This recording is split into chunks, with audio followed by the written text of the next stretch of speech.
White discharge కి cancer problems అంటున్నారు, minor issues అంటున్నారు. సో ఎలాంటి రిపోర్ట్స్ మనము చేసుకోవాలి? ఇన్వెస్టిగేషన్ రిపోర్ట్స్ ఎలాంటివి చేసుకోవాలి చెప్పండి. ఇన్వెస్టిగేషన్స్ ఏంటంటే, ఇప్పుడు మీకు నేనేం చెప్పాను, ఇలాంటి సమస్యలు ఉన్నప్పుడు గైనకాలజిస్ట్ వచ్చి కలవాలి.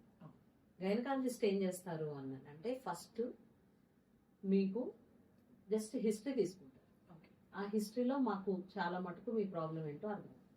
దాని తర్వాత ఎగ్జామినేషన్ చేస్తాం. ఫిజికల్ ఎగ్జామినేషన్ చేసి లోపల వెజైనా ఎలా ఉంది, సర్విక్స్ ఎట్లా ఉంది, యూట్రస్ ఎట్లా ఉంది, బైమాన్యువల్ ఎగ్జామినేషన్ చేస్తాం. స్పెక్యులమ్ ఎగ్జామినేషన్, బైమాన్యువల్ ఎగ్జామినేషన్ చేస్తాం.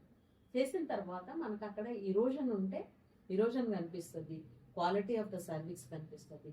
ఈ గర్భసంచి మూతి అంటాం కదా, ఆ మూతి అనేది సర్విక్స్, దాన్ని ఎగ్జామిన్ చేయాలి. ఎగ్జామిన్ చేయాలి అంటే దీని తర్వాత ఏంటంటే కొన్ని బ్లడ్ టెస్ట్లు చేస్తాము, రిలేటెడ్ బ్లడ్ టెస్ట్లు. దాని తర్వాత బయాప్సీ చేసుకోవడం అనేది చాలా important. Pap smear, cervical biopsy and endometrial biopsy, ఇవి 3 చేస్తే మనకి ఏం తెలుస్తుంది అంటే, కాల్పోస్కోపీ గైడెడ్ బయాప్సీ ఆల్సో. ఈ 3 చేస్తే ఏం తెలుస్తుంది అంటే, whether it is infection or any carcinoma in situ or any well developed carcinoma అనేది మనకి తెలిసిపోతుంది.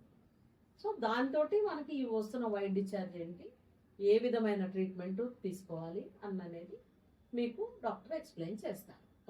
ఓకే.